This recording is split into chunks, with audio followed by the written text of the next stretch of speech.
Vale. Muy buenas tardes a todos y todas. Un gusto saludarles, tanto a los ponentes internacionales como a la comunidad universitaria y los ponentes nacionales.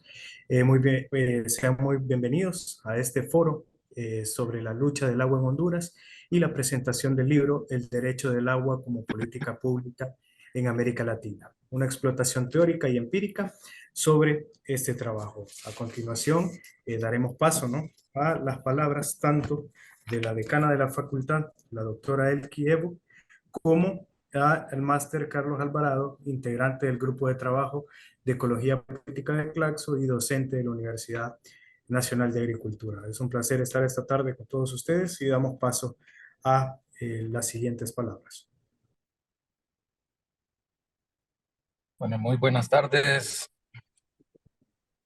Un saludo pues a todos los estudiantes de la carrera de Recursos Naturales y de la carrera de Medicina Veterinaria que están presentes justamente en esta presentación tan importante en torno a la vinculación entre universidad, activismos sociales y políticas públicas, específicamente con tomadores de decisiones. De parte de la Decanatura de la Facultad de Ciencias, pues reciban un cordial abrazo, ¿verdad? Y en particular de la doctora Elki Buck.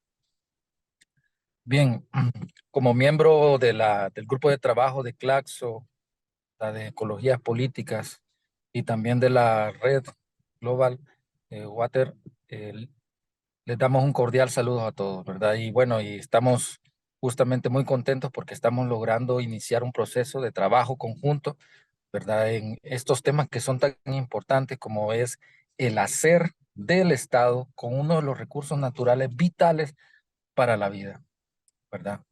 Así como es el agua. Bien, damos así inicio pues a esta actividad y esperamos sacar el máximo provecho, ¿verdad? Como universidad, como redes, ¿verdad? Que somos y que estamos trabajando en conjunto. Perfecto, muchísimas gracias, Alvarado. Como siguiente punto, compañeros, compañeras, tanto los expositores aquí y los estudiantes aquí presentes de la carrera de Recursos Naturales y Medicina Veterinaria, antes de comenzar con los ponentes, me gustaría que hiciéramos una actividad de manera conjunta, los estudiantes y también los docentes aquí presentes, de que tengamos la amabilidad de compartir la transmisión que se está gestando por los canales de YouTube, por Facebook, para que esto se comparta de manera más, ya que son temas de interés y que van a poder visibilizar una temática tan importante como ser el recurso hídrico, ¿no? En América Latina. Entonces, si de manera muy cordial, a la cuenta de tres estudiantes y profesores, compartimos, ¿no?, por todos los medios de manera posible para que esta transmisión sea vista, ¿no?, desde diferentes puntos del país y por qué no, de América Latina. Una vez, cuando ya confirmen, ¿no?, que ustedes levanten la mano si ya compartieron la transmisión, pasaremos al siguiente punto, ¿no?, que es comenzar con el primer bloque, ¿no?, que es este foro donde tenemos de expositores a las siguientes personas. Entonces espero que hayan compartido la transmisión y damos paso al siguiente bloque. En esta conferencia, ¿no?, tratando este tema tan importante nuevamente, estaremos con conferencistas nacionales e internacionales y en este caso tendremos a la defensora de derechos humanos, la licenciada Alba Azucena López. Tendremos al máster Jorge Cardona del Departamento de Hidrometeorología de la UNAC, a Donald Hernández, al ministro también Luqui Medina, del ministro de la Secretaría de Recursos Humanos, y a Alex Ricardo Caldera Ortega, también a María Moraes de Brasil, que nos colaborarán esta tarde. La siguiente dinámica con los expositores que nosotros tenemos una dinámica de 10 minutos por cada uno de los expositores para que podamos salir con el tiempo de manera completa y de manera cabal. Cada uno tendrá 10 minutos en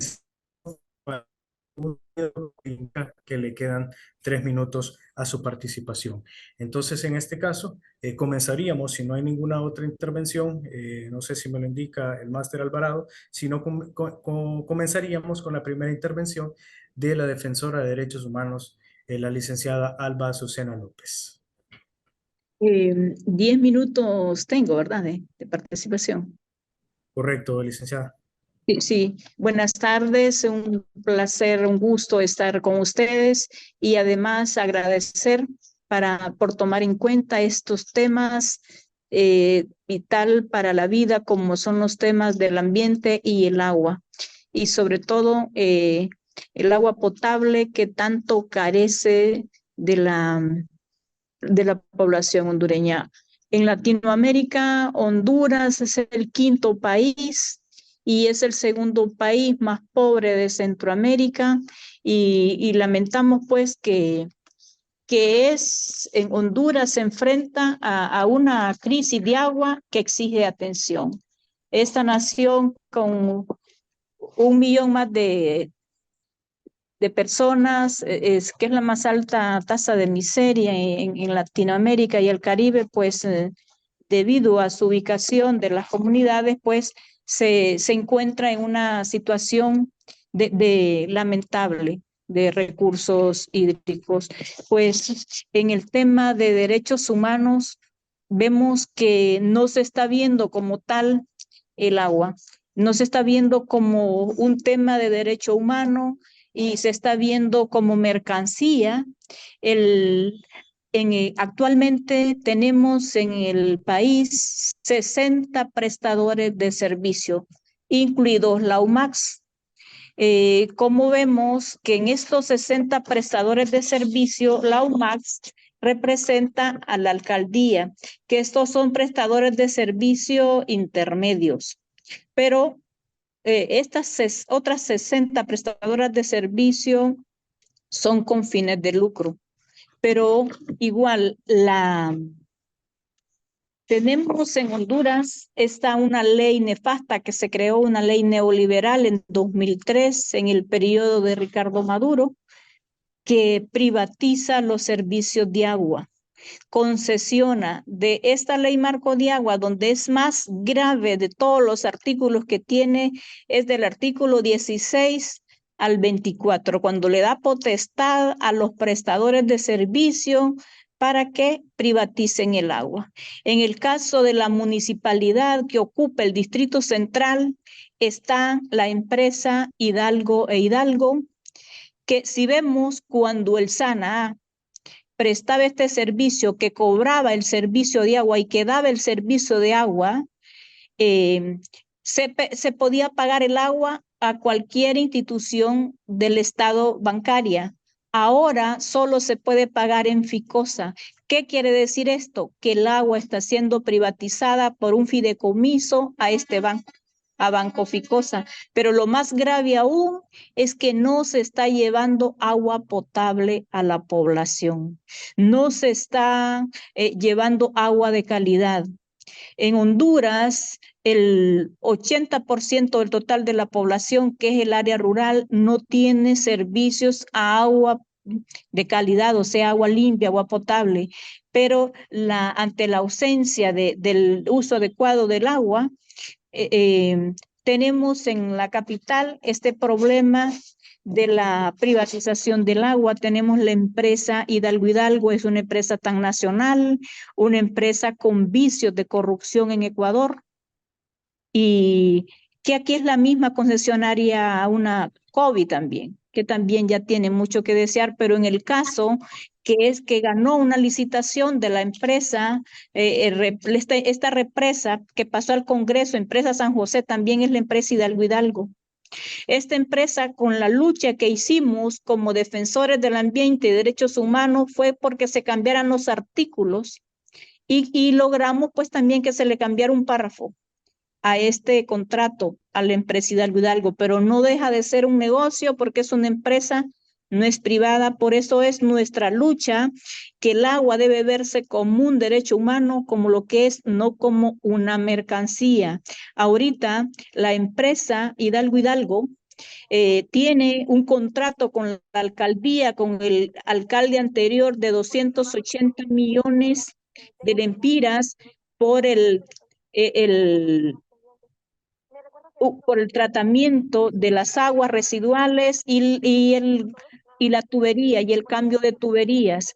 Primero, no se ha realizado el trabajo y se le pagan 13 millones mensuales a esta empresa, tampoco lo vemos. La población percibe de la población capitalina de 60 a 80 millones mensuales de recaudación de agua, pero de esta cantidad se le deben dar 13 millones mensuales a la empresa Hidalgo Hidalgo por un proyecto que no ha cumplido. No ha cumplido con el cambio de tubería en el Distrito Central y en Comayagüela, y está siendo concesionada la planta de tratamiento El Picacho, que íbamos también por la planta de tratamiento Miraflores. Estas empresas han sido del Estado, pero ahora prácticamente los tiene esta empresa privada. Por eso es que desde el Estado le pedimos que se vea el agua como un derecho humano y que el ente encargado que vela por la población y es el que tiene la capacidad y el conocimiento técnico para potabilizar el agua es el ente del Estado, que es el SANAA, que se creó en 1961. Por otro lado, esta ley de marco de agua potable es inconstitucional porque no se derogó la ley constitutiva del SANA que se creó en 1961. Por tanto, permiten que estas empresas prestadoras de servicio privaticen el agua. Y tenemos una de las más nefastas privatizadoras de agua, que es esta concesionaria a una empresa italiana, que es la empresa Aguas de San Pedro. Esta empresa le aumentan al agua cada año sin consultarle a nadie, porque no se respeta la ley libre, previa e informada. Así que lamentamos que esto se esté dando, pero igual esperamos que también que desde el Congreso se pueda derogar esta ley marco de agua potable y saneamiento, porque es la que permite que el agua se privatice. Debemos darle una mirada desde el Estado. Vemos el caso claro de Bolivia, desde el 2006 al 2019, cuando el periodo de Evo Morales, que se dio cuenta que las empresas del Estado se estaban privatizando y subió el per cápita al 64% cuando se le devolvieron las empresas al Estado y se les dio el uso correcto. Y eso es lo que está pasando. Esperemos que los diputados tengan conciencia de la importancia del derecho humano del agua, porque no se está viendo como tal el agua, como un derecho humano. Y eso es nuestro llamado, para que el agua no se vea como mercancía, porque la mayoría de la población no llevan al sistema hídrico un sistema adecuado. Según el informe de ya que se han hecho por estudios del Banco Mundial, representa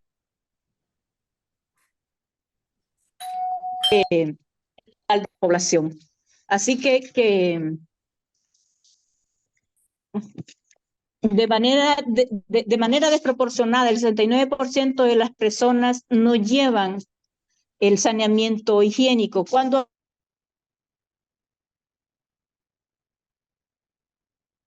es cuando que no tienen, que ni siquiera tienen ningún acceso, que van al aire libre. Y el 80% de la población no pueden acceder al servicio de agua limpia en el área rural. Y eso sí, Sana ha llevado, porque cuando hay proyectos que de agua potable, se lleva la parte de saneamiento, que son letrinas, de manera conjunta letrinas y además el proyecto de agua potable. Pero nos damos cuenta que en el área rural la mayoría de las personas carecen del saneamiento básico. O sea, no tienen una letrina, van al aire libre y eso es real, la situación que viven o que vivimos los hondureños, porque los proyectos de agua para empezar son caros, eminentemente caros, y en algunos casos lo que se lleva es agua entubada, pero cuando el proyecto de agua los construye el SANAA, se respetan los parámetros de potabilización del agua. Cuando el agua se miden se miden los parámetros del agua, que sea un agua que esté con buena turbidez y también el físico, químico y bacteriológico del agua. Antes de llevar un proyecto a cada comunidad se le hace este examen físico, químico y bacteriológico del agua para que el proyecto sea realizable. Si no reúne estos requisitos, el proyecto no se puede realizar, se busca otra fuente y es así como en Honduras la población no puede acceder a estos servicios. Creo que ya tengo los 10 minutos, Sí, así que sí, sí. bueno, gracias por este tema extenso, pero gracias por la participación. Muchísimas gracias. Y aquí pudimos observar un pequeño esbozo de la situación del agua en nuestro territorio. Muchísimas gracias por tan excelente participación y por contribuir, ¿no?, a dar a conocer en este espacio virtual la situación de nuestro país en materia hídrica. En este momento daremos paso a la siguiente participación con la misma dinámica. Cuando yo encienda el micrófono y emita el sonido del timbre, es que ya le restan solamente 3 minutos. Y en este caso, presentaremos el siguiente expositor, que es el máster, el profesor Cardona, que tendrá una participación de 10 minutos cuando él ya nos indique que está listo para realizar su presentación. Buenas tardes. Hola. Buenas tardes, gracias, profesor Carlos Bayona. También bienvenidos a los amigos que nos honran con su presencia hoy desde Sudamérica, sabemos, al ministro de Ambiente, al ingeniero Luqui Medina, un gusto, y también a la licenciada Alba Azucena López, también a los demás compañeros que van a estar trabajando o van a estar hoy desarrollando la actividad de la presentación de un libro muy interesante, ¿verdad?, que se ha estado promoviendo en diferentes espacios. Por acá un poco la actividad que se está desarrollando en esta tarde. De hecho, como ustedes pueden ver, en la sala hay estudiantes de la carrera de Ingeniería en Gestión Integral de los Recursos Naturales, donde se abordan temas muy importantes, no solamente desde lo técnico, donde muchas veces nos podemos centrar desde la academia y muchas veces podemos creer que es quizá la principal formación que deben de llegar a tener nuestros profesionales, sino que también en el marco de esta carrera ellos también se forman desde la óptica social, ¿no?, desde lo importante que es para mantener, para garantizar el bienestar social en general como fin último de las sociedades, ¿verdad? El bienestar de las personas va orientado no solamente a saber generar información técnica, sino también a saber llevar ese conocimiento hasta las personas, ¿no?, donde sabemos que ahí ya implican otros elementos y donde implican también otros aspectos, tal como lo ha mencionado hoy la licenciada Alba, ¿no? Obviamente esto nosotros creo que la mayoría de los que estamos acá conocemos, sabemos que desde que la ONU desarrolló o aprobó su resolución hace varias décadas con respecto al derecho al agua, o que el agua debería ser o se constituye como un derecho universal, ¿no? Derecho al agua y al saneamiento. Sobre todo también que se considere el acceso al agua no solamente en términos de cantidad, ¿verdad? No solamente en términos de cuánta agua puede llegar a la gente, sino que también esa agua sea salubre, sino que también esa agua sea apta, aceptable y que también sea suficiente para poder suplir las necesidades de las personas en cuanto a su consumo diario, ¿no? Sabemos que ya la OMS ha establecido datos de consumo, principalmente en Honduras, por ejemplo. Sabemos que una persona por día puede llegar a consumir alrededor de 200 litros por persona en la zona urbana, y en la zona rural pueden dar alrededor de los 160 litros por persona por día, en promedio, considerando que estos datos están basados en aspectos estadísticos, ¿no? Donde son datos promedio realmente. Pero ¿qué pasa con aquellos datos que son o que consideramos datos extremos, ¿no? Aquellas regiones del país donde o tenemos una gran escasez de agua, pero que no es, y no hay capacidad para suplir esta necesidad primaria, y sobre todo aquellos escenarios donde tenemos excesos, pero realmente no tienen o no se consideran las condiciones físicos, o por lo menos las características físicas, químicas, microbiológicas, como ya lo mencionó la licenciada Alba. Podemos tener mucha agua, pero probablemente no tiene las condiciones adecuadas para el consumo. Entonces, desde que se ha establecido el agua como un derecho humano y el saneamiento como un derecho humano, desde ahí se han comenzado luchas en diferentes aspectos, no solamente en lo político, no solamente desde lo económico, sino también desde lo técnico incluso, ¿no? Poder llegar a generar esos espacios y esos escenarios idóneos que nos llevan más allá del simple recurso agua en el tubo, sino de dónde viene este recurso hídrico, ¿no? De qué parte o de dónde lo recibimos, porque generalmente visualizamos muchas veces el recurso agua como tal, ¿no? Lo cual está muy bien. Hay que conocer qué condiciones tiene esa agua, hay que conocer si esa agua es suficiente, hay que conocer si esa agua es apta, es salubre, es adecuada. Está muy bien, pero luego está el escenario de dónde requerimos o de dónde vienen estos recursos. Hoy por hoy ya se han identificado desde los estudios o desde los diferentes modelos que se han venido desarrollando a través de las últimas décadas, donde se han establecido escenarios de cambio climático, donde podemos conocer que se han establecido escenarios desde los más optimistas hasta los más pesimistas, ¿no? Por parte de organismos internacionales como el IPCC, por ejemplo, donde han establecido que básicamente estamos bajo una condición de clima cambiante. Esto no puede estar desligado, o es imposible que esté desligado del recurso agua, ¿no? Dentro de lo que es dentro de lo que son los elementos dentro del ciclo hidrológico, por ejemplo. Hemos tenido incluso la capacidad de poder llegar a modificar aspectos del clima en nuestro planeta, lo que por consecuencia obvia también va a terminar generando o traduciéndose en un impacto sobre la cantidades de precipitación que podemos llegar a recibir, lo que impacta directamente en la cantidad de agua que puede llegar a estar disponible para poder suplir nuestras necesidades básicas.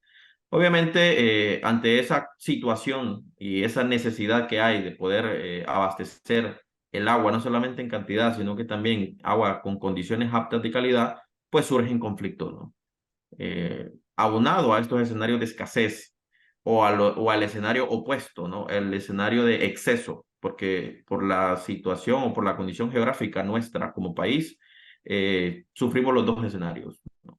Épocas donde podemos tener muy poca agua, principalmente porque nuestro país, gran parte de su territorio está dentro de lo que se denomina el corredor seco centroamericano, que va desde el norte de Panamá hasta el sur de México. Eso coloca a más de 2 millones de personas en zonas rurales en un alto grado de deficiencia o de dificultad en cuanto al acceso al agua. Podemos llegar a tener escenarios de ese tipo, donde hay una gran dificultad o un gran problema de acceso al agua, donde en comunidades enteras abastecen precisamente de aguas subterráneas principalmente, porque se han convertido en una alternativa o probablemente en la única alternativa para poder abastecerse o poder suplir la necesidad que existe.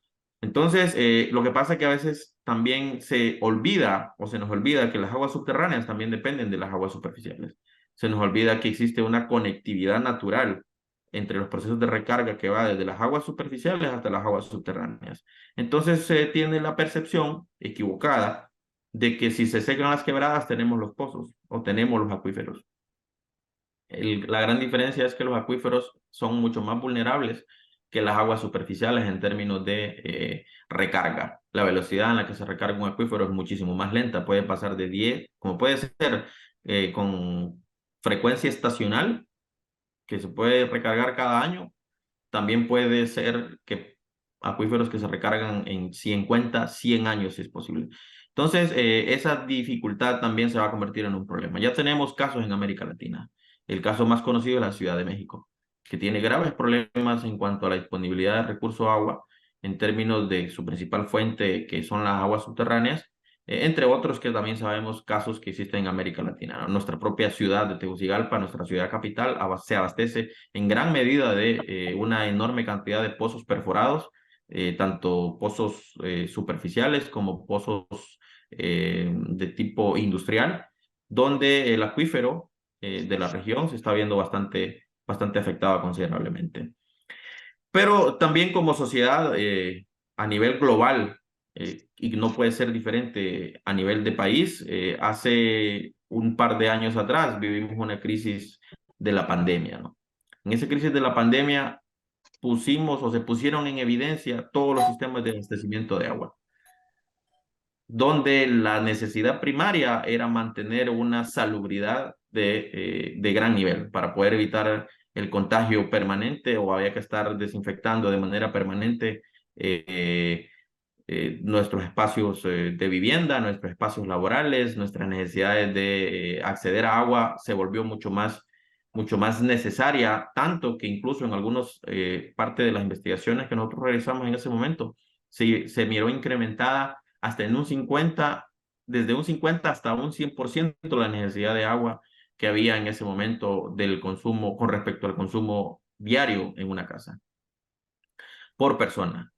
Sin embargo, también parte de esa evidencia que nosotros llegamos a recolectar se logró evidenciar, valga la redundancia, que las personas con menores recursos económicos eran las que tenían la mayor dificultad para poder suplir esa necesidad, porque ya no se podía consumir agua directamente, o no se puede consumir agua directamente desde la tubería, tal como decía la licenciada Alba Azucena. Hoy por hoy hablamos de agua entubada y no tanto de agua potable, porque generalmente hemos relacionado agua potable con poner el agua en un tanque de abastecimiento sin considerar de dónde viene para empezar, cuál es la zona donde se produce esa agua, ponerla en un tanque independientemente de sus condiciones y hacerla llegar hasta las casas. Lastimosamente consideramos una red de distribución estándar con agua potable. Entonces, esa dificultad económica se vio exacerbada durante la pandemia, siendo que muchas personas hoy por hoy abastecen su necesidad de agua comprándola, donde las plantas purificadoras también han identificado un nicho de negocio para poder generar, obviamente, dentro de lo que es la óptica empresarial, dividendo, ¿no? A partir de un recurso donde que va definitivamente en contra de la resolución de los derechos humanos, donde se asegura el agua como un derecho humano, que sea asequible y que ningún recurso económico pueda ser una limitante para que nadie pueda tener dificultades para acceder al agua.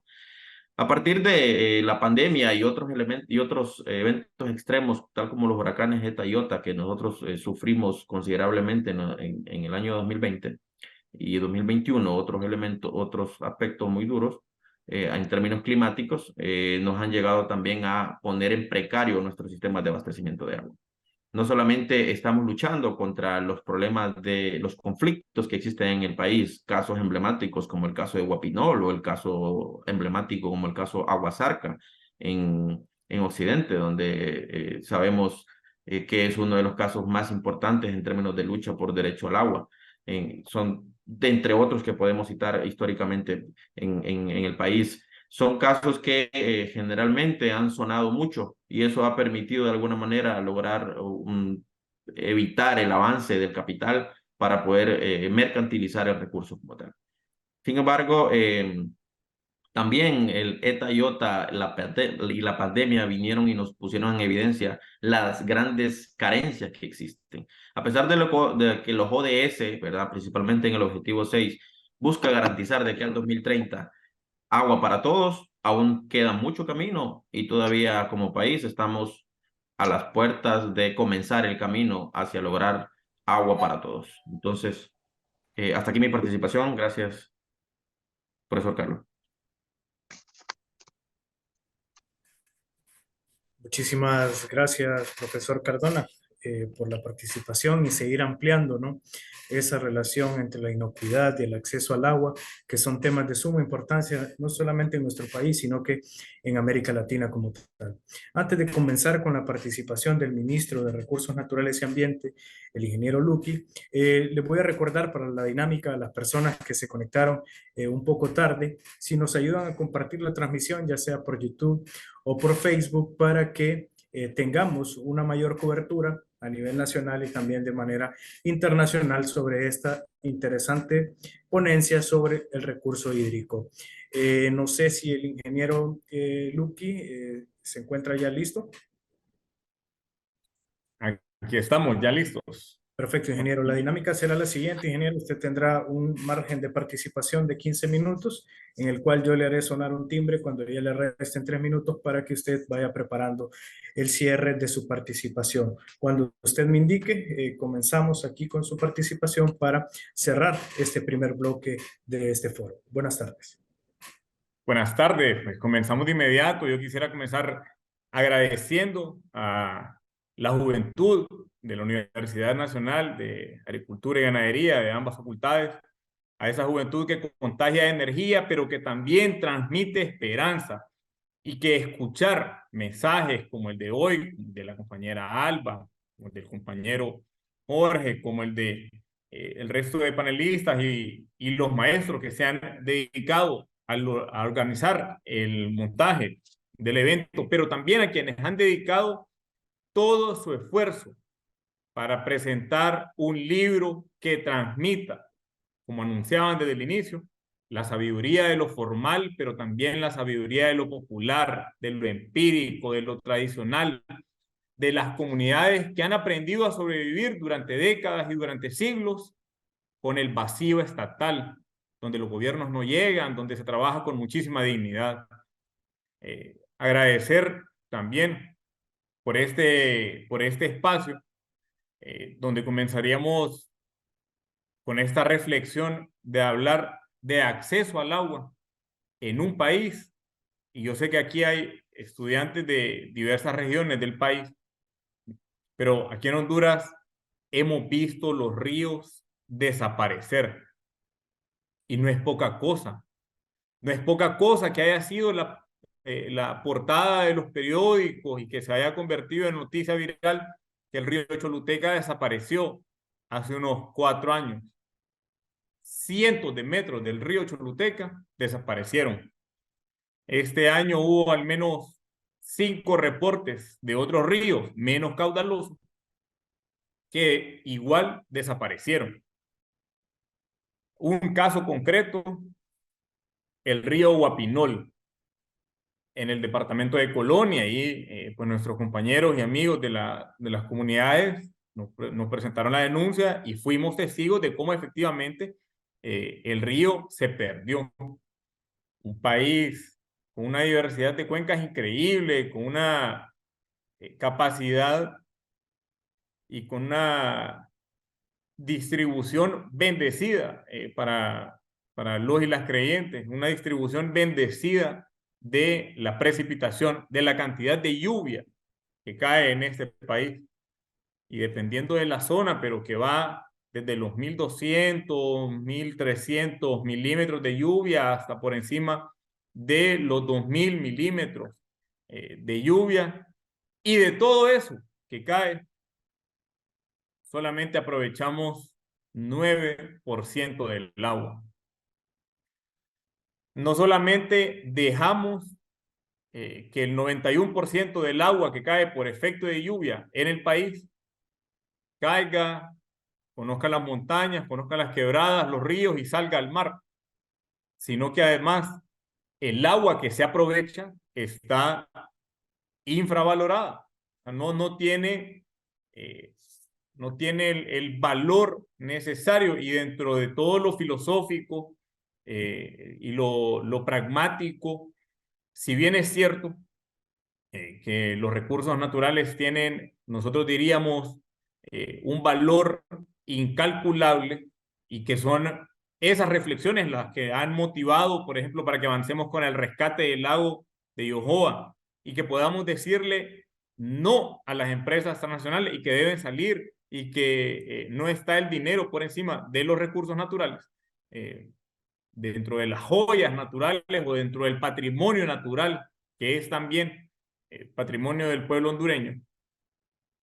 Que el agua de uso común, de uso doméstico, de uso industrial está subvalorado, está infravalorado. Y logramos ver entonces cómo, si nosotros tuviéramos que hacer un equivalente, pero para quienes son estudiantes internos de la universidad o para quienes viven en un apartamento, llenar un cuarto de agua potable o no, porque tampoco hay una diferenciación en el precio, al menos con lo que se define en la ley de agua. Y esto es una tasa que se puso hace 78 años, la última modificación. Pero uno puede llenar su cuarto con el equivalente a unos 3 centavos de lempiras. Y no hay diferenciación de si es potable o no, o de si fue o si pasó por plantas potabilizadoras, ¿no? Ya aquí han hablado de las condiciones de los acueductos a lo largo y ancho del país. Eso es, aquí el agua no vale pues absolutamente nada. Ha sido un beneficio adquirido y debe haber una reflexión sobre cuánto vale el agua para consumo humano. Al final es un recurso y debe tener un valor comercial para ciertos usos, y tampoco bajo ningún precepto estos recursos naturales deben ser desplazados por el dinero o por los intereses mercantiles. No pueden ser desplazados. Para eso hay que construir una institucionalidad más fuerte, hablando desde lo formal, construyendo un nuevo marco. Desgraciadamente lo que hay en el país es una ley de aguas que fue aprobada unos meses después del golpe de Estado de 2009, que es la última ley de agua que existe, que tiene un marco que fue rebasado realmente. Es una ley construida y aprobada desde el Congreso Nacional en el marco de haber roto el orden constitucional y que no presenta elementos suficientes de lo que sucede en la realidad, de lo que sucede en el campo. Y hay algunas formas de distribución y de municipalización del agua. Hay municipalidades donde tienen su empresa pública para distribuir el agua. Hay otras municipalidades que tienen empresas privadas propias manejadas por o en convenio con las municipalidades. Hay otras que se ha mantenido a cargo el Servicio Autónomo Nacional de Acueducto y Alcantarillado, el SANAA, municipalidades como El Progreso, municipalidades como La Ceiba, donde se mantiene el SANAA a cargo de la administración del agua, y además un ente regulador de servicios de agua potable y saneamiento. Todo esto bajo la sombrilla de la Dirección General de Recursos Hídricos de la Secretaría de Recursos Naturales y Ambiente. Ya en el lenguaje coloquial, es un arañero lo que hay para decidir sobre el agua, con una ley que necesita ser fortalecida. Nosotros estamos trabajando en este nuevo marco para, más que reformar la ley, debe ser construir la nueva política, pero que a partir de ahí también se construya la nueva ley para uso, manejo, goce, conservación del agua. Y hay algunos elementos que deben entenderse o que deben construirse detrás. Y como el agua, aunque haya gente que retóricamente cree que solo es de abrir la llave y automáticamente sale el agua, porque nunca le ha tocado ir a lavar al río, porque nunca le ha tocado jalar agua, porque no sabe la dimensión de un pozo, porque no ha trabajado con los mecanismos de agua. Y quienes sí han estado en campo, o quienes hemos estado en campo, o quienes nos hemos creado en campo, o quienes hemos forjado carrera laboral en el campo, sabemos de la necesidad de multiplicar los esfuerzos para la captación del agua y que se mantenga como recurso en el largo y en el larguísimo plazo. Y hay alguien que lo entiende muy bien, que lo entiende a la perfección de por qué deben protegerse las cuencas hidrográficas aquí en el país. Es la presidenta Xiomara Castro de Zelaya. La presidenta Xiomara aprobó desde su primer día de mandato la construcción del programa de protección de cuencas hidrográficas Padre Andrés Tamayo, que no es un documento escrito, impreso y socializado, es un documento vivo, con presencia en los 298 municipios del país, con una inversión de 725 millones de lempiras, o para quienes nos miran de afuera, son 33 millones de dólares cada año. Y esto tiene hoy por hoy miles de personas que durante el verano se dedicaron al combate de incendios, luego pasaron a actividades de establecimiento de viveros, y ahora ustedes pueden ver, y las redes sociales son transparentes, y ustedes pueden hablar con sus amigos, con sus amigas, con sus familias en los municipios sobre la construcción de los viveros y además todas las tareas de reforestación y restauración ambiental que se han llevado a cabo. Además de la inversión pública, que tiene una gran ejecución y que hemos ejecutado ya cerca del 89% de este presupuesto, que es lo que dio paso a establecer los 3 batallones ambientales, uno en Olancho, uno en Atlántida y otro en la zona occidental, perseguir los delitos también y prevenir los delitos con el apoyo de la Procuraduría General de la República, la Fiscalía de Medio Ambiente, y una tarea inconmensurable que ha realizado el Instituto de Conservación Forestal, el ICF. Además de eso, hay un componente que debe escalar. Yo estoy de acuerdo y yo sé que vamos a compartir que es un buen esfuerzo, pero además que debe escalar y que debe hacerse más grande. Se van a construir 12 embalses comunitarios. Para comenzar, están en proceso de licitación y eso van a estar comenzando tareas este año. Son embalses comunitarios donde se puedan, son represas a filo de agua, 3,5 metros de alto, en 12 comunidades. Hay una en Olancho, por cierto, en el municipio de Hualaco. Hay otra en otros 11 departamentos del país, pero al par también se ha venido trabajando, porque resolver el problema del agua no es de un día para otro, aunque uno quisiera, pero se trata de, si el problema es que solo se utiliza el 9% del agua, porque solo para eso hay capacidad, eso se soluciona construyendo represas. Y se ha avanzado con los estudios de factibilidad para represas de uso múltiple. Y están ya una para Río Huangololo en el departamento de La Paz, que quienes sean de esa zona lo identifican muy bien. Otra en Olancho, en Río Jalán, cerca de la comunidad de Sara, que quienes sean de Olancho lo identifican bien. 2 más en Distrito Central, sobre el río Choluteca, y una en el departamento de Lloro, en municipio de Olanchito, en Río Agua. Entendiendo y partiendo de algo que dice la presidenta, que es que la vida comienza en las montañas. Y esto, yo diría, esta es la reflexión final. La vida comienza en las montañas, decía la presidenta desde hace más de una década que yo le escuché esta frase.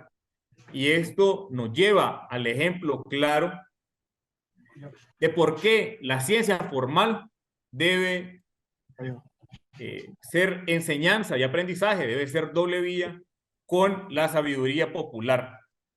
esa sabiduría popular que ha permitido que además de la construcción del poder popular con las juntas de agua, con los consejos de cuenca que se han ido formalizando, con la entrega a los comanejadores de las áreas protegidas, que por cierto la presidenta estará dentro de menos de 48 horas en Olancho, otorgando 100 millones de lempiras a los comanejadores de las áreas protegidas para la defensa de los bosques, de los ríos, de las montañas, en 22 meses, gracias a la sabiduría popular, que es la que respalda las decisiones del gobierno, no se ha aprobado ni una sola concesión de ríos.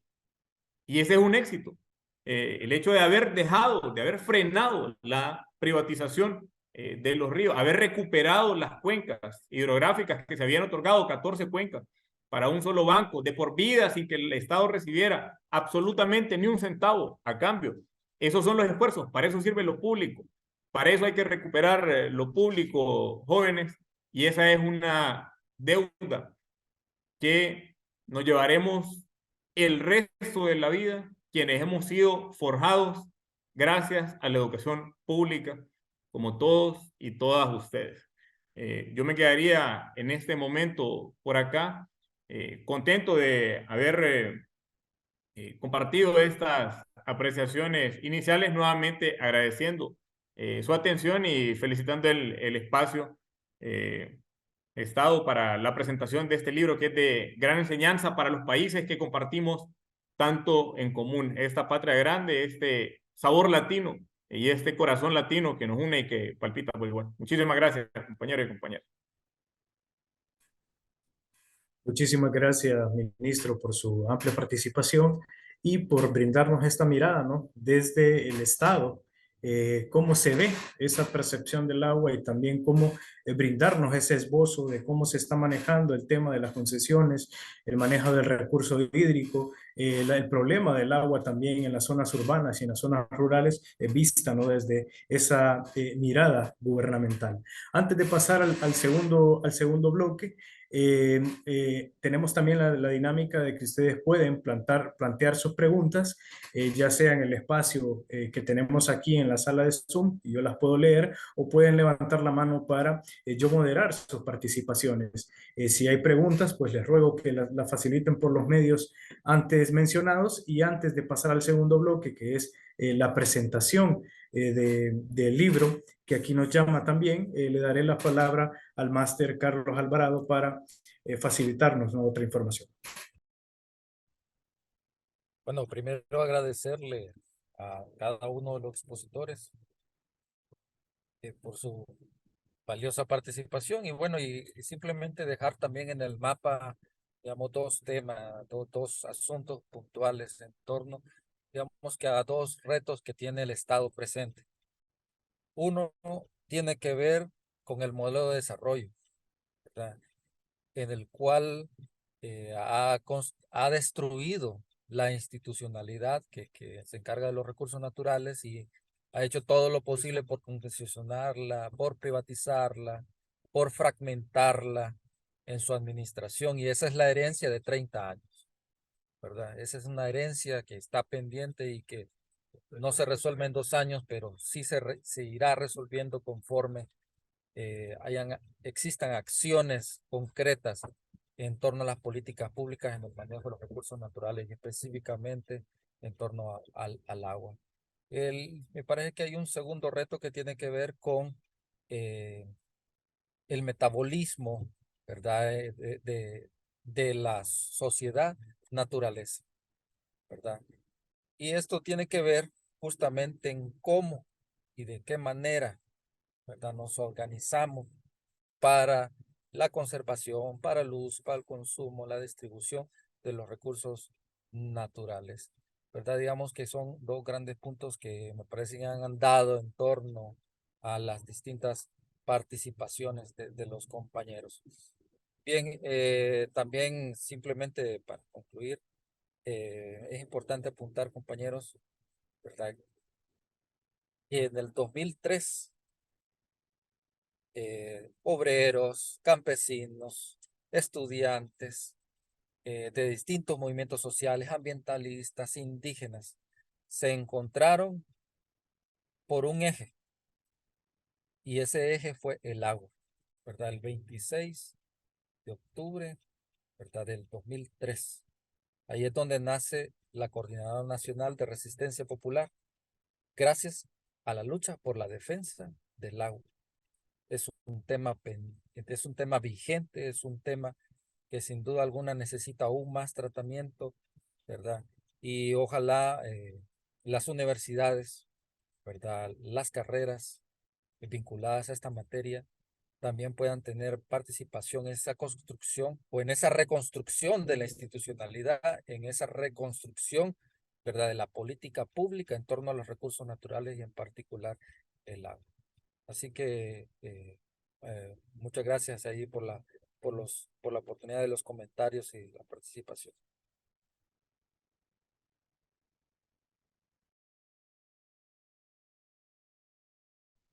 Perfecto, muchísimas gracias, profesor Alvarado. Y no veo hasta el momento alguna participación. Vuelvo a repetir, si existe alguna participación, ya sea verbal o escrita, que se pueda hacer ya sea ahorita al finalizar este primer bloque, cuando se finalice la presentación del libro, para incentivar a los estudiantes aquí presentes y a los otros también participantes externos que se sumen a estas cuestiones, ¿no? Para realizar sus debidas preguntas. Sin más preámbulos, daremos paso al siguiente bloque, y en este caso comenzaremos con la presentación del libro, el libro El Derecho al Agua como Política Pública en América Latina, una exploración teórica y empírica, por uno de los autores, en este caso el profesor José. Pero bueno, para mí es un gran gusto y honor estar allí con ustedes, aunque sea virtualmente, sobre todo tomando en cuenta que justamente Honduras es uno de los países de la región que no me tocó conocer todavía en persona, pero tengo mucha relación de otro tipo con ustedes a través de otras personas o del conocimiento más genérico. Entonces, para mí es un gran honor poder escucharles a ustedes conversar sobre su país, sobre la realidad, sobre los problemas que confrontan y sobre también las experiencias positivas que están intentando implementar. Realmente es muy, muy importante. Nuestra red, que coordino, la red Waterlat-Goacit, es una red de investigación, pero también es una red de docencia y de intervención práctica que tiene miembros en América Latina, en Europa, también en África y en Asia. Por eso para nosotros es importante, porque poder dar a conocer la realidad de ustedes a partir de sus propias voces es muy importante. Es un objetivo que tenemos. Así que muchas gracias por haber combinado esta presentación del libro con este foro tan importante de ustedes. Rápidamente voy a hablar del libro. Este libro tuvo su origen en una reunión internacional que organizamos en la ciudad de San Pablo, en Brasil, en el año 2010, pocos meses después de que Naciones Unidas aprobara el derecho humano al agua en julio de 2010. Nosotros tuvimos la reunión en octubre de 2010. Y en aquel momento, en una reunión interna que tuvimos, se propuso hacer un libro con ponencias que se presentaron en aquel momento. Lamentablemente no había nadie de Honduras en aquel evento y por eso el libro no tiene un capítulo sobre Honduras, tampoco tenía un capítulo sobre otros países de Centroamérica. Hace poco agregamos, porque hicimos una versión en español ahora, que publicamos a inicios de este año, la traducción al español, pero agregamos 2 capítulos sobre países que no habían sido cubiertos en la versión original. Uno de ellos fue El Salvador y el otro es Paraguay, cuya autora va a estar hablando en unos momentos, ¿no? Entonces, bueno, el objetivo de aquel libro, como lo sugiere el título, es realmente bajar a tierra la idea del derecho al agua. Y como ven, el libro no habla del derecho humano al agua, habla del derecho al agua. Por supuesto, en el interior del libro sí se habla del derecho humano al agua. Pero ya en aquel momento, cuando elaboramos el libro, comenzamos a tomar conciencia por discusiones, por ejemplo, en Bolivia. Se habló de Bolivia anteriormente y nosotros tenemos un gran grupo allá en Bolivia. que justamente participó en las guerras del agua en el año 2000 y en el año 2006. Pero ellos, por ejemplo, nos hicieron saber cómo las comunidades indígenas de Bolivia, para dar un ejemplo, quechuas, no querían el derecho humano al agua. Y eso lo aprendimos también, que es una realidad en otros lugares como África, donde hay una desconfianza de comunidades indígenas y otras comunidades hacia el Estado, lo cual ha sido un grave problema para superar. Entonces, ahí tenemos un tema que nosotros decidimos abrir el debate y hablar del derecho al agua. Sobre todo porque en la historia humana, las primeras leyes que existieron tuvieron que ver con el agua. Y no eran leyes solamente para proteger a los seres humanos. También protegían a los animales y otros seres vivos. Hemos retrocedido mucho desde aquel momento.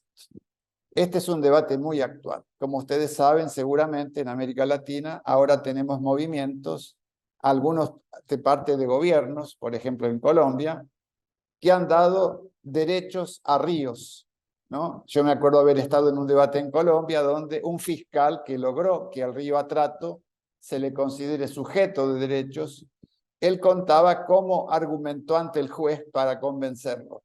Él contaba que si una multinacional, que es una cosa, tiene derechos, ¿por qué no los va a tener un río, que es un ser vivo? E interesantemente, el juez aceptó ese argumento. Y el río Atrato de Colombia hoy es un sujeto de derechos. Procesos similares se han dado en otros lugares del mundo, la India, algún otro lugar de América Latina también. Eso no está cubierto tal cual así en nuestro libro. Nuestro libro tiene capítulos sobre variados temas, pero sí se propone, como en este evento, seguir abriendo el debate. Es un debate que no tiene fin, no lo tendrá en el futuro inmediato. Ya sabemos que los objetivos de 2030 no se van a cumplir en América Latina. Ya la CEPAL lo viene diciendo y Naciones Unidas. No hay manera de en 7 años desde ahora poder cumplir con la situación que tenemos, que por supuesto se agravó con la pandemia y muchas otras cuestiones que hemos tenido. Pero bueno, volviendo al libro específicamente. El libro tiene un capítulo, el capítulo 1, que creo que es muy importante porque lo primero que demuestra allí, o confirma más bien, porque era sabido, es que aprobar la idea de que hay un derecho al agua en Naciones Unidas tardó décadas de luchas por parte de abogados, organizaciones de la sociedad civil, gobiernos y otros. Había muchos gobiernos del planeta que se oponían a que se apruebe la idea de que hay un derecho al agua. Y cuando en julio de 2010 se votó a favor, muchos de esos gobiernos que se venían oponiendo, como sabían que iban a perder esa elección, se abstuvieron y lograron que otros gobiernos no participaran en la elección. No voy a mencionar ahora para no generar ahí un debate secundario, pero les digo que los gobiernos que se abstuvieron de aprobar el derecho al agua son gobiernos muy poderosos del planeta. De hecho, son los que tienen el poder en Naciones Unidas, los que controlan las decisiones en Naciones Unidas.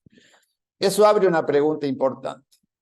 ¿Cómo podemos cumplir con el derecho al agua si los países más poderosos del planeta, por lo menos varios de ellos, se oponen a la propia idea de que hay un derecho al agua? Posteriormente variaron un poco su posición por la fuerza, pero en la práctica continúan con una visión muy diferente. No debe haber un derecho al agua. ¿Por qué? Porque hay una idea de que el agua se debe pagar por su costo. No debe haber subsidios, ustedes ya debatieron bastante antes. La idea no solo de la privatización, no queda ahí. Queda también en hacer que las empresas públicas se comporten como empresas privadas. Y por lo tanto, pasen del principio del subsidio, que es el principio que permitió universalizar el acceso al agua en los países que lo lograron, por ejemplo, en Europa, al principio de recuperación total de costos, lo cual es un suicidio criminal para nuestras poblaciones. Si queremos recuperar totalmente los costos, nuestras poblaciones pobres jamás tendrían agua.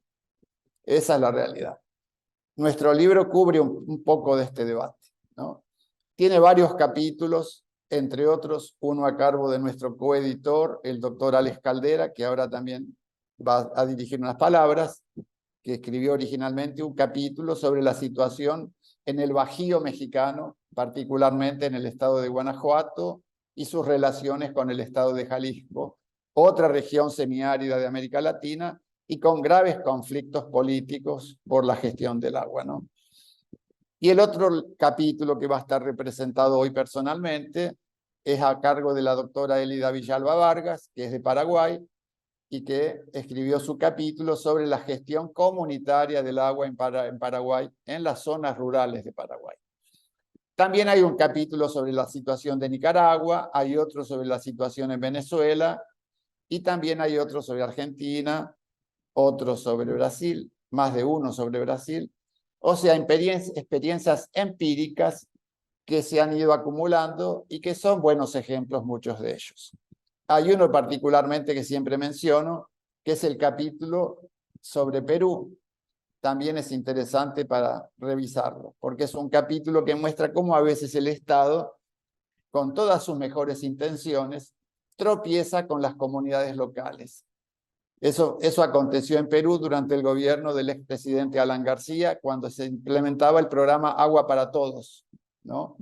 Y no se logró a veces llegar a ese punto porque había dueños privados del agua en la isla de Amantaní, que es en el lago Titicaca, que es frontera entre Perú y Bolivia. Y ahí la gente consideraba que los dueños del agua privados eran legítimos. ¿Pero por qué? Porque era un acuerdo comunitario, un acuerdo de una cierta legitimidad comunitaria. Y el Estado, sin prestar atención, quiso implementar una política de extensión de los servicios y tropezó con ese problema. Es una lección importante también para todos nosotros, cómo a veces nos olvidamos de lo cultural, de la importancia fundamental de la dimensión cultural y social para poder implementar políticas públicas. Bueno, solamente algunos pasajes para sugerir la lectura del libro, que está disponible en forma gratuita, tanto en la versión actual en español como su versión original en portugués. Las dos están disponibles en forma gratuita. Bueno, yo dejaría aquí mi presentación general del libro y obviamente voy a responder con gusto a muchas preguntas que pueda haber, pero le voy a pasar la palabra al doctor Alex Caldera Ortega de la Universidad de Guanajuato en México, Campus León, para que nos comente un poco acerca del libro y su capítulo.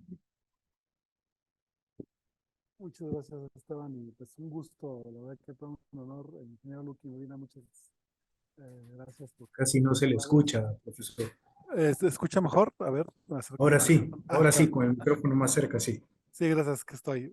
Muchas gracias, Carlos. Y bueno, un saludo al ministro Luqui Medina, a los demás panelistas, a María Pediado ya conectada, a Esteban por su introducción y obviamente por estar aquí y el privilegio de estar con ustedes. Efectivamente, bueno, en este momento yo me encuentro en la ciudad de Monterrey, Nuevo León, que es en la parte norte de México, pero bueno, estamos precisamente en un congreso donde estamos discutiendo también estos temas. Efectivamente, no solo para cada uno de nuestros países es muy importante. Como bien lo dijo Esteban, bueno, yo aporto en el libro, en la parte editorial, pues bueno, la parte bueno, el trabajo editorial para algunos de los capítulos de la introducción al español, además de un capítulo particularmente que refleja lo que pasa como una realidad concreta, ¿no? De nuestros países en América Latina con respecto a los retos que se tienen, pues no solo en el acceso al agua, sino también a veces en contraposición, aunque a veces no logra verse así, con otro tipo de derechos, ¿no? Como es a un medio ambiente sano o a la salud. ¿Y a qué me refiero con esto? Precisamente yo creo que parte de las discusiones más recientes, obviamente, bien dijo Esteban, el libro obviamente, si bien aporta mucho a esta discusión, recientemente hemos encontrado también precisamente más claramente la contraposición, a veces, digo, hay choque, pero tendremos que precisamente parte de la labor política, y obviamente no solamente por política estoy hablando de los actores político-institucionales, sino obviamente de la sociedad actuando en lo público, precisamente construir un entendimiento del derecho al agua de manera amplia, no de manera restrictiva. Precisamente, si bien en el marco internacional de la legislación hemos avanzado precisamente en un reconocimiento al derecho humano al agua, precisamente en donde varios países de América Latina lo han firmado, y no solo eso, sino también en el marco pues de convenios internacionales, de declaratorias, de reuniones, pues, por ejemplo, ¿no? Que tienen que ver la temática del medio ambiente o precisamente el acceso al agua. También lo han hecho al nivel de reforma constitucional, ¿no? De modificando los marcos jurídicos, haciéndolo un derecho exigible, ¿no? Por parte de los ciudadanos a las autoridades locales o nacionales, ¿no? Depende del diseño institucional que cada país tenga con respecto a quién le toca, por la parte de la autoridad, proveer. Pero nos hemos encontrado también dentro de esa visión restrictiva del derecho humano al agua, a veces confrontaciones, y que también pueden convertirse en confrontaciones políticas pues, de envergadura fuerte, inclusive a nivel de conflictos pues, que logren o que lleguen a temas de violencia. Sí, precisamente no se ve en perspectiva con otro tipo de derechos, ¿no? Como particularmente tiene que ver, ya lo decía yo hace rato, el medio ambiente. Por decir un ejemplo, precisamente las regiones en las que yo me muevo, y obviamente tengo como objeto de estudio, aunque pudiera ser también referencia a un caso que tiene que ver precisamente sobre todo la relación binacional entre México y Honduras, por ejemplo, en términos de la región y de la frontera, ¿no? En términos de aguas transfronterizas. Particularmente empezaré con el caso, por ejemplo, de los trasvases que exigen ciudades como la que estoy en este momento, que es Monterrey, que es una ciudad pues industrial y de un alto crecimiento económico y de mucha dinámica pues ligada, porque estamos prácticamente a un paso de la frontera con Estados Unidos, pues de exigencia de agua que inclusive pues obviamente exige agua de otras cuencas vecinas, ¿no? Como es la cuenca, por ejemplo, particularmente en términos territoriales, la ciudad de Monterrey pertenece a una cuenca que se llama del Río Bravo, ¿no? Porque estamos precisamente ligados a ese afluente que es frontera entre México y Estados Unidos, pero el agua que se está exigiendo para una ciudad tan demandante como es Monterrey se está haciendo de otra cuenca, como es la cuenca del río Pánuco, que esa es una cuenca ligada o pegada al Golfo de México, que obviamente no por tener volúmenes, porque es importante el volumen que se cuente, se contabiliza, por ejemplo, de disponibilidad. Lo cierto es que los modelos de gestión del agua miden promedios y no miden real disponibilidad en el tiempo, en función, porque también a la par que es una cuenca costera, por decirlo de alguna manera, lo cierto es que buena parte de esa cuenca, porque no es Endorrey, que si tiene salida al mar, buena parte de la cuenca alta es de zona semiárida y donde tienen problemas de escasez de lluvia, ¿no? Sobre todo los municipios que son las unidades territoriales que tenemos acá en México, pues a nivel de gestión de ciudades del norte de esa cuenca, ¿no?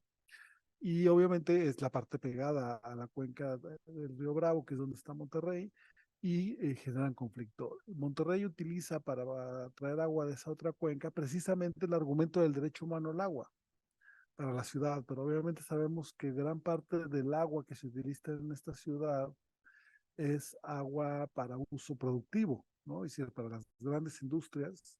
Aquí está sentada la industria refresquera, ¿no? Por ejemplo, las grandes transnacionales como Coca-Cola, o por ejemplo las cerveceras, que también para el caso mexicano son importantes en el concierto internacional en términos de exportación, ¿no? Las cerveceras que están acá en Monterrey, pues exportan cerveza a todo el mundo. Y pues esa agua está toda la que usa esa industria, por ejemplo, ¿no? O recientemente que se va a venir Tesla para acá, pues son industrias que utilizan mucha agua y que está concesionada toda esa agua de los acuíferos, por ejemplo, de esta zona, a estas industrias. Y están exigiendo más agua, utilizando el concepto de derecho humano al agua para la ciudad, para traerse agua de otra cuenca vecina. ¿Sí me explico? Y obviamente la cuenca vecina Recientemente también, característicamente para el caso mexicano, hace un par de años, bueno, ya un poco más, como 4 años, en términos de diseño institucional, ha generado en cuencas donde hay disponibilidad la necesidad de generar reservas de agua para cauce ecológico, es decir, para la conservación tanto de objetos de conservación, como puede ser un manglar, o puede ser un bosque, o puede ser ciertas cuerpos acuáticos naturales, o también de fauna, por ejemplo, ¿no? De ciertas especies, etcétera. Se ha considerado que cada cuenca debe conservar un caudal ecológico que asegure la supervivencia de esos ecosistemas, ¿no? Entonces, de entrada, dejar caudales ecológicos precisamente para esos usos entra en conflicto con por ejemplo, en particular, con esa exigencia de derecho humano al agua de Monterrey, ¿no? Que con ese argumento está exigiendo agua de esa cuenca que debe, en términos de responsabilidad, también dejar agua para el medio ambiente. Eso está pasando también en una cuenca vecina con ustedes, ¿no? La cuenca de los Umacinta, en el sur de México, Chiapas, donde si bien es una cuenca donde pues los volúmenes de disponibilidad son muchos, y de hecho el Usumacinta es el río con más cauce, por lo menos de Centro y es en Centroamérica. Lo cierto es que la actividad económica que se está asentando ahí, particularmente no solo con la ciudad, sino sabemos, por ejemplo, con megaproyectos turísticos como es el Tren Maya, pues comprometen toda la cuenca. Y si bien dicen, pues Honduras y Guatemala y Belice son la cuenca alta de esa cuenca, que es pues obviamente en términos ecosistémicos, los cambios que van a suceder ahí van a comprometer la cuenca alta, es decir, la cuenca precisamente que esté pegada a Honduras y pegada a Guatemala. Y obviamente la proyección que esté haciéndose ahí de volúmenes y de consumo para la transformación, porque se supone que estos megaproyectos son para detonar la relación, o sea, la situación económica de una zona pues históricamente olvidada. Para el caso de México, pues va a traer cambios importantes y que va a traer tensiones como la que acabo de platicar ahorita para las cuencas del norte de México, donde precisamente entra en tensión la idea del derecho humano al agua frente a la del derecho al ambiente, por ejemplo, ¿no? Y todavía no tenemos las soluciones a eso, ¿no? Son problemas que están surgiendo, por ejemplo, en los decretos, también estos decretos, hay uno particularmente para los Umacinta, ponen el mismo nivel, sin definir prioridad, el derecho humano al agua con el derecho humano al ambiente, que en el concepto suena bonito, pero en términos prácticos traen todas estas tensiones, ¿no? Como ven, el libro pues precisamente toca un tema que, si bien no toca todos los casos que quisiéramos de América Latina, nos da como para pensar nuestros propios problemas y nuestras propias situaciones que pues, obviamente en el futuro se puedan documentar, analizar por cada uno de nosotros como especialistas o aliados de los movimientos sociales o de la gente que pues obviamente efectivamente necesita tener mejores condiciones de vida para el presente y para el futuro. Bueno, yo lo dejaré ahí, y muchas gracias por escucharnos y tenernos hoy con ustedes. Muchas gracias, Alex. Vamos a pasar directamente entonces a la doctora Elida Villalba Vargas de la Universidad de Concepción, Nacional de Concepción, en Paraguay. Elida. Sí, hola a todos, buenas noches desde Zurich, Suiza. Si bien represento aquí a la Universidad Nacional de Concepción de Paraguay, me encuentro la verdad que muy lejos de casa. Y no, para comentarles brevemente mi aporte también en el libro, yo pienso que primeramente agradezco a la red Water Latgo-Basí por esta oportunidad de volver a hablar un poco del capítulo del libro y a la Universidad Nacional de Agricultura de Honduras por permitirme este primer encuentro con el pueblo hondureño, que tengo el honor hoy de conocerle a todos. Y bueno, me parece muy rica esta discusión porque tenemos acá la academia, tenemos también al sector gubernamental y tenemos también defensores de derechos humanos, que me parece muy rica esta conversación porque nos dan diferentes miradas al tema que nos toca hoy. Yo simplemente decirle que sí, soy abogada de profesión, pero mi contacto con el derecho humano al agua empezó muchísimo más tarde, durante el doctorado que hice aquí en Suiza, y en la universidad, por lo menos de Derecho, en Paraguay, y el máster que hice en México, nunca tocamos el agua como un derecho humano. No es tema de conversación el agua como un derecho humano. Y pienso que lo que me sucedió un poco a mí en lo profesional sucede en el ámbito también internacional. Por eso vemos que la discusión sobre el agua como un derecho humano se dio prácticamente muy tarde en la evolución del derecho internacional. En la Declaración Universal de los Derechos Humanos, en el 1945, y en los pactos internacionales de derechos humanos del 66, en ningún caso se toca específicamente el agua, porque se entiende, o eso lo asumen por lo menos los doctrinarios, que en ese momento el agua estaba dado por hecho que es un derecho humano. O sea, tampoco se hablaba del aire en ese momento, obviamente, y es una evolución posterior del derecho, y sobre todo las presiones de la sociedad civil, que hizo pensar al agua como un derecho humano. Por eso que la Agenda 21, que se discutió en la Cumbre de la Tierra en Río de Janeiro en 1992, es un punto de inflexión. ¿Por qué? Porque ahí se empieza a hablar de los valores del agua y se incluye el valor económico del agua. Se habla, por supuesto, del valor social y cultural del agua también, y del valor ambiental que tiene el agua. Pero esto empieza a llamar la atención y sobre todo de los movimientos sociales, cuando se pone al agua y se le da ese valor económico, se asume ese valor económico del agua, y justamente lleva a todas esas fricciones y a esos conflictos que hoy estamos discutiendo en este panel. Porque sin duda el agua tiene un valor económico, y hoy estamos usando términos como huellas hídricas, por ejemplo, que nos llevan a pensar incluso en la importación o exportación del agua, que ya es un concepto súper avanzado. Estamos hablando del agua en los mercados de valores, por ejemplo, que se dio hace 2 años, que también llamó la atención. Yo les quiero platicar, antes de entrar un poco a Paraguay, brevemente de mi experiencia acá en la ONU, en Naciones Unidas en Ginebra, que estuve el año pasado.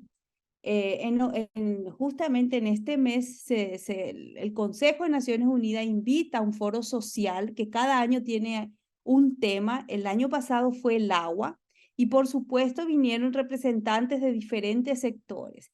Y el lobby se ve en Naciones Unidas claramente, esa tensión que existe del lobby internacional en torno al agua.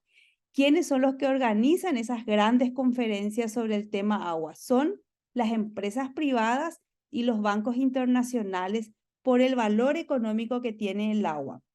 Son algunas de las reflexiones que les quiero traer, porque por lo menos en la tesis doctoral que yo hice un marco comparativo no solamente del agua como un derecho humano, sino del agua como un bien común, que es un marco teórico mucho más rico y amplio que el derecho humano al agua.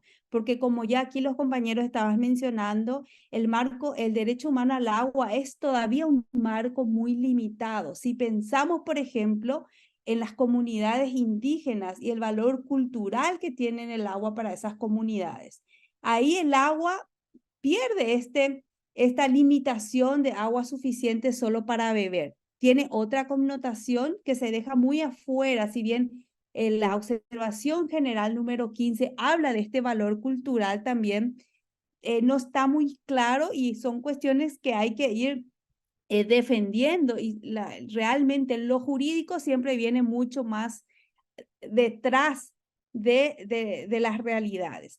Cuando hablamos del derecho humano al agua, esto está por demás decir, porque un compañero ya lo mencionó, estamos hablando de la accesibilidad física, de la asequibilidad económica, que el agua se pueda pagar y que no sea algo muy, que sea un precio que no constituya una carga muy fuerte para las familias, para las comunidades, que tenga calidad y suficiencia. Y acá estamos discutiendo el mismo tema que quiero llevar al caso de Paraguay, que es el tema de la calidad del agua. La calidad del agua tiene mucha relación de cómo tenemos nuestros recursos hídricos, de cómo están cuidados. Y es uno de los parámetros del derecho humano al agua que implica más inversión y es más costoso. Por eso, muchas veces en las comunidades más vulnerables, como las comunidades rurales y las periurbanas, la calidad es lo que más se compromete. Normalmente el agua se puede acceder física, económicamente.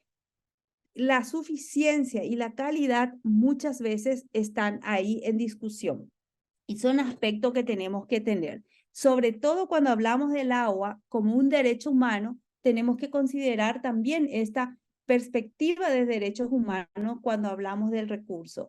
Quiere decir que está visto que hay personas que tienen más vulnerabilidades que otras en el acceso al agua o quienes se ven más afectadas cuando existe esta carencia del recurso. Y estamos hablando específicamente de las mujeres, los niños, los adultos mayores, las personas con discapacidad.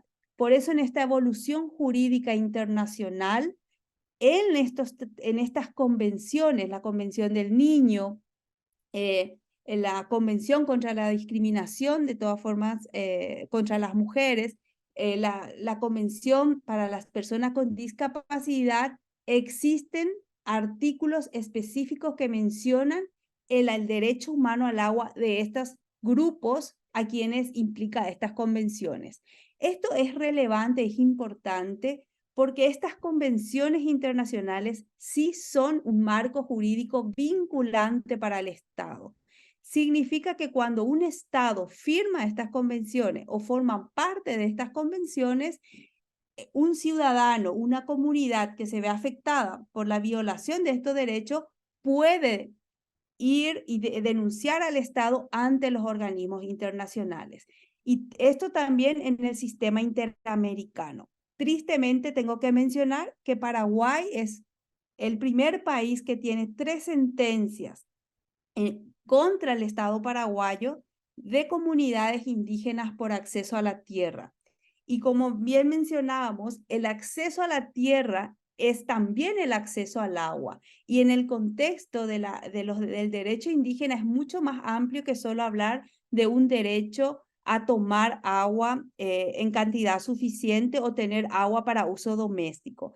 Esto es súper importante mencionar porque a veces, como vemos esta evolución del derecho humano al agua, lo limitado que es, decepciona a veces, pero también hay que decir que es una herramienta cuando está reconocido a nivel internacional y está reconocido en un país, en la Constitución o en las leyes, jurídicamente nos da una herramienta para hacer valer judicialmente ese derecho.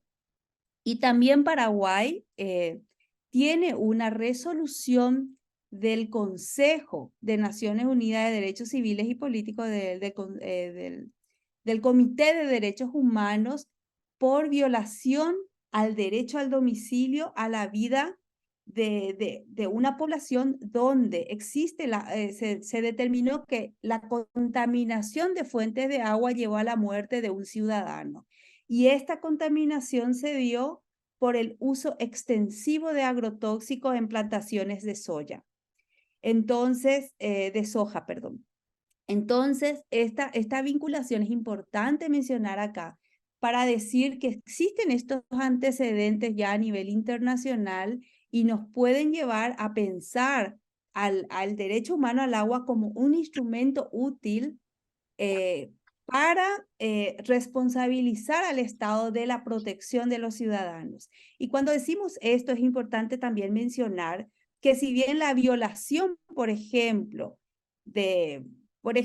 solo a modo de ejemplo, de fuentes de agua por un cultivo extensivo de soja, por el uso de agrotóxico, se da de una empresa privada, es el Estado el que es el responsable en ese caso de proteger el bien del agua y es proteger la salud y la vida de sus ciudadanos. Entonces, el Estado como responsable es a quien se le lleva a estos tribunales internacionales. Y aterrizando un poco en Paraguay y para hablar un poco del caso que me tocó a mí y tuve la oportunidad de reflejar, es hablar de los diferentes modelos de gestión del agua.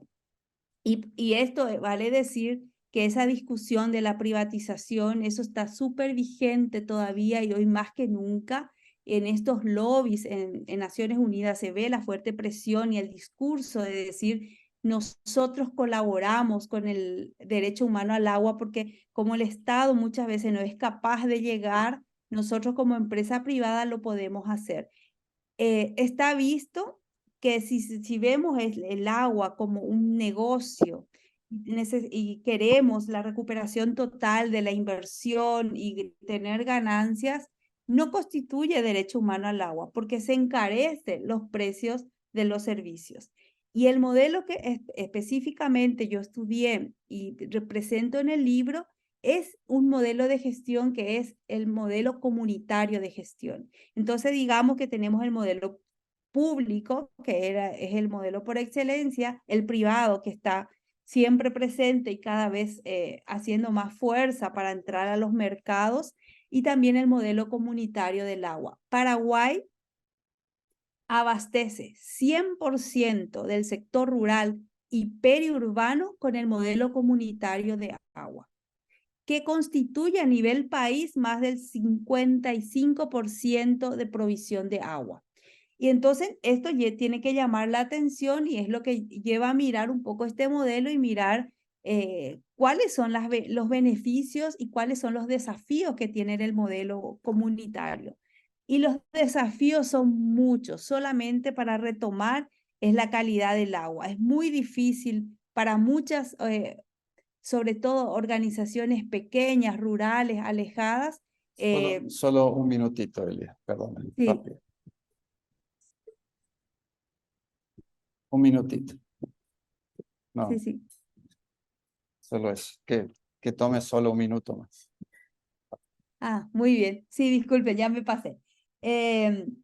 Solo para decir que tienen, por supuesto, que muchos problemas. En la parte financiera es el problema mayor, cuidar la calidad del agua. Pero para mí una de las riquezas que tiene el modelo comunitario es mirar el agua como un bien común, como un bien de todos.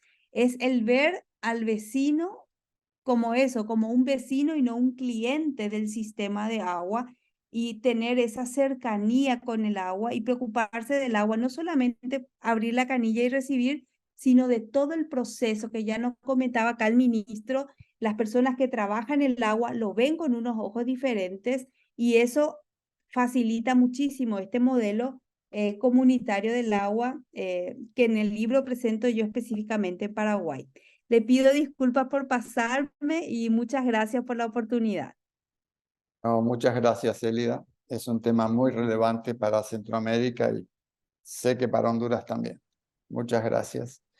Bueno, yo voy a cerrar solo con una frase porque no está presente nuestra colega María da Piedad de Moraes, que es nuestra coeditora. Sí está, José.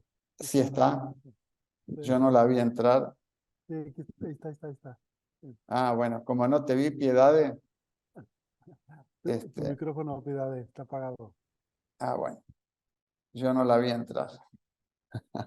O entró con otro nombre que no reconocí. Pero bueno. Yo iba a hablar en nombre del IPEA, pero que lo haga Piedad, que es del IPEA, ¿no? Que es la institución que coeditó el libro con nosotros, ¿no? Que nos ofreció hacer el libro realmente. ¿Estás allí, María? Hola, Hola. ¿todo bien? Todo bien. Yo he entrado con María, no con María da Piedad. Con razón, bueno. Bueno, solamente para hablar que para nosotros es un gusto estar acá y participar, oír la discusión en Honduras.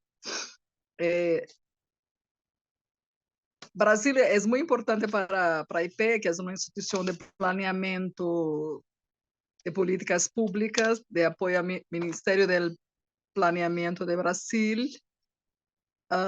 Tener un retrato sobre el estado de la arte del derecho a agua en el continente latinoamericano.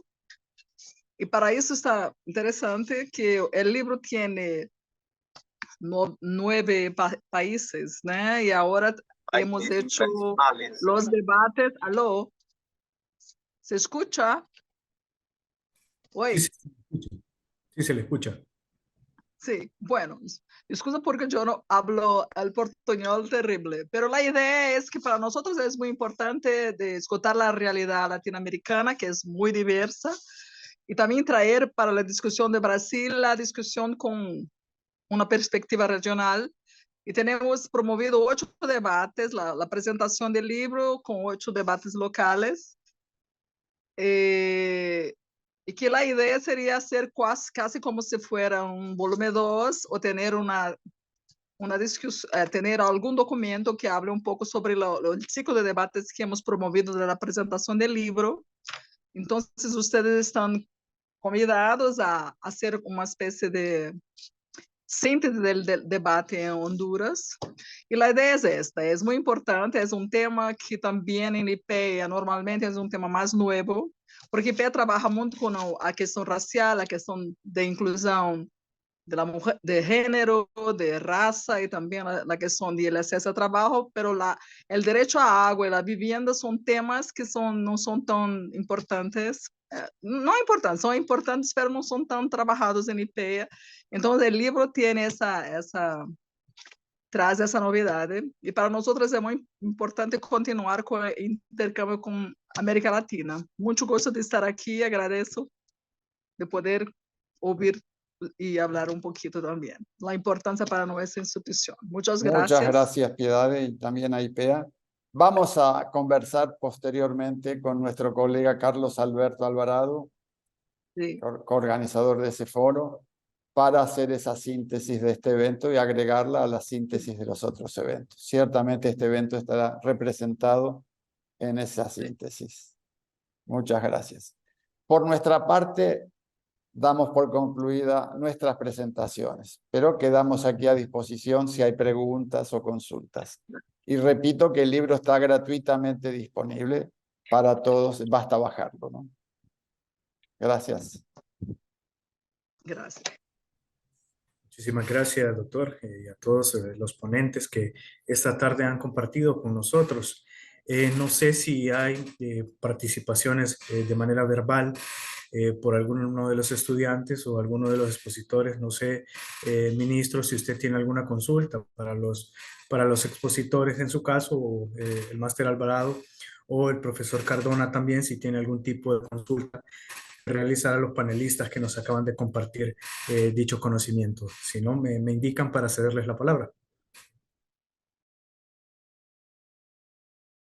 Yo no tengo consultas, más unas palabras breves de agradecimiento realmente por, yo diría, y yo comencé agradeciendo el tiempo dedicado para escribir el libro, pero ahora después de escucharlos, quiero agradecer ese atrevimiento a pensar fuera de la caja y poner además este conocimiento a total disposición. Yo inmediatamente cerrando este evento y procedo a descargar el documento que sin duda será de gran utilidad y de muchísimo enriquecimiento realmente para las tomas de decisiones, ¿no? Como decía al inicio, hay tanto en común y hay tanto con lo que se puede compartir que será un gran insumo. Así que nuevamente muchísimas gracias. Muchísimas gracias, ministro. No sé, profesor Cardona, profesor Alvarado, si tienen alguna intervención. Sí, gracias. Agradecer también a todos los compañeros, colegas que han estado compartiendo sus experiencias, sus interesantes experiencias y sobre todo saber que a pesar de que vivimos a lo largo de todo el continente americano, ¿no? Desde el norte hasta el sur, aún así compartimos dificultades, ¿no? Podemos llegar incluso a probablemente la cultura latina o probablemente nuestra propia idiosincrasia, pues de alguna forma nos ha llevado hacia ciertas maneras de quizás sufrir los mismos problemas, sin embargo también condicionados desde muchas veces contextos globales, ¿no? Que prácticamente dominan lo que hoy por hoy es nuestra naturaleza, por decirlo de algún modo. Es muy importante para nosotros acceder a este tipo de iniciativas. Incluso sería muy interesante pues tomarle la palabra a la profe María, ¿no? Y quizá más adelante ampliar esta obra hacia el resto de América Latina, lo que lógicamente bastante importante, pero sería muy grande y muy impresionante lograr conjugar y lograr exponer toda esa situación actual en cuanto al recurso hídrico, que va más allá, como se ha venido discutiendo, va más allá del simple elemento líquido como tal, sino que interfiere muchas veces también en la dinámica o generalmente interviene en la dinámica social, ¿no? Que tiene el efecto sobre el mismo desarrollo de las sociedades humanas, como ustedes lo saben.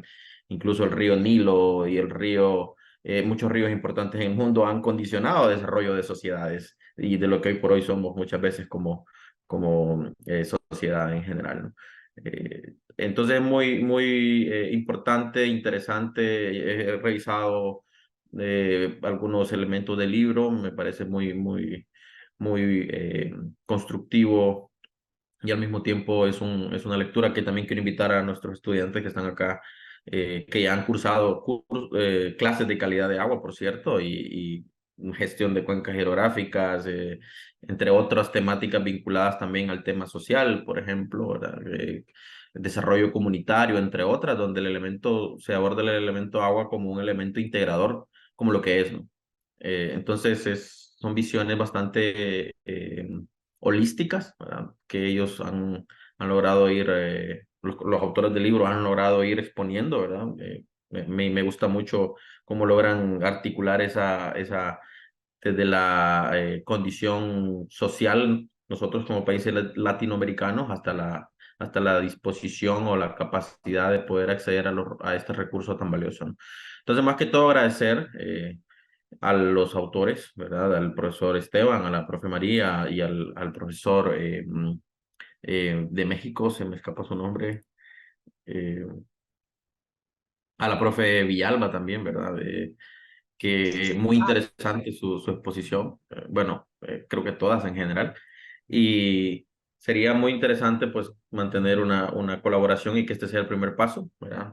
Nosotros como institución, cuando el profesor Alvarado nos invitó a formar parte de esta actividad, pues obviamente revisamos un poco algunas de las obras, y creo que es un camino que todavía necesitamos construir y poner todavía un mayor empeño, ¿no? En nuestras instituciones, desde lo estatal hasta lo privado, a nivel de organismos, a nivel de órganos, a nivel de organización social, a nivel de política pública, todavía mucho trabajo por hacer, y al mismo tiempo que nos abre también esta ventana y esta red de colaboración que puede llegar a generar algún producto, ¿verdad? Que sea de utilidad para nuestra sociedad latina. Entonces, agradecerles nada más y sería todo de mi parte. Muchísimas gracias, profesor. En este caso creo que ya no hay más participaciones, doctor. Solamente en mi caso personal como docente de la Facultad de Ciencias también me sumo a los agradecimientos. Y también, profesor, al momento que se conectó en un inicio, doctor, se dio cuenta, ¿no? Que no dista mucho la realidad de América Latina en cuanto al recurso hídrico. La situación parece ser un fenómeno homogéneo y Honduras no se sale de la línea, sino que también muestra esa problemática del recurso hídrico de manera social, de manera de su inocuidad y también la repartición equitativa del líquido. Así que ya que no ha conocido nuestro país, pues se da cuenta a partir de la visión institucional y la visión académica cómo se encuentra nuestra situación a nivel del vital líquido, ¿no? Entonces, solamente agradecerles y muchas gracias por esa participación y no sé si el máster Alvarado concluirá con el evento. Bueno, yo agradecer, no sé si se me escucha. Sí, se le escucha.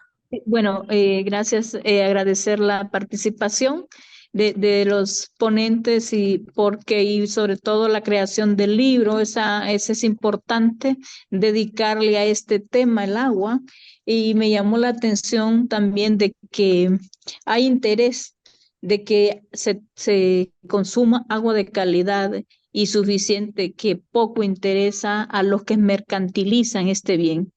El agua no debe ser como una mercancía, sino verse como un derecho humano.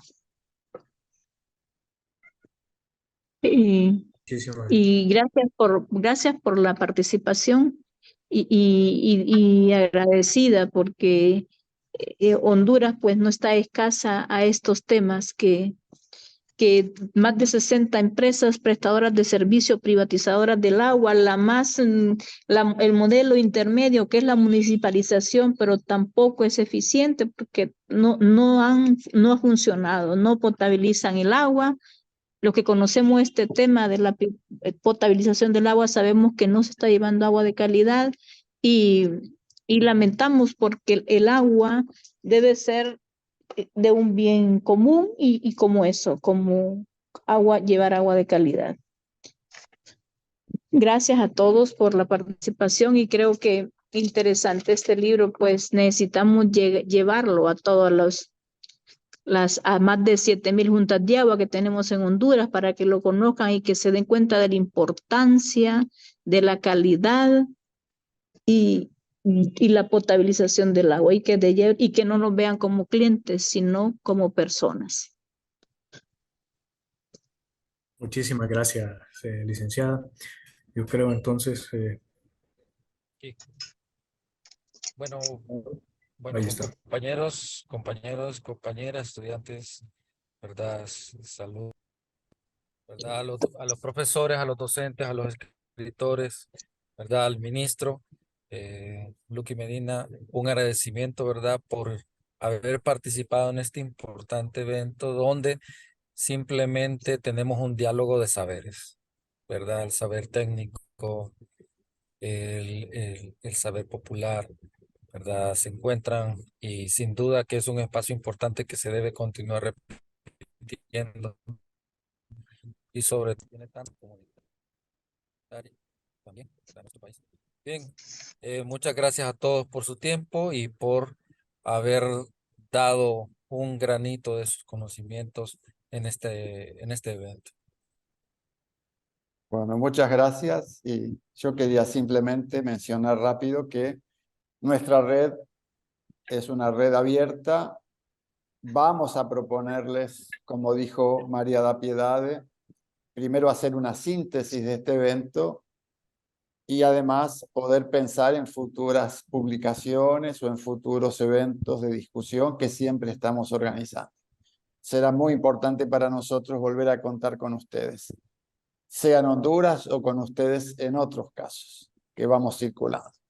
Es un gran placer para nuestra red y quedamos a disposición. Nos pueden conectar, sea a través de Carlos Alberto o a través de nuestro email institucional que está en la página, ¿no?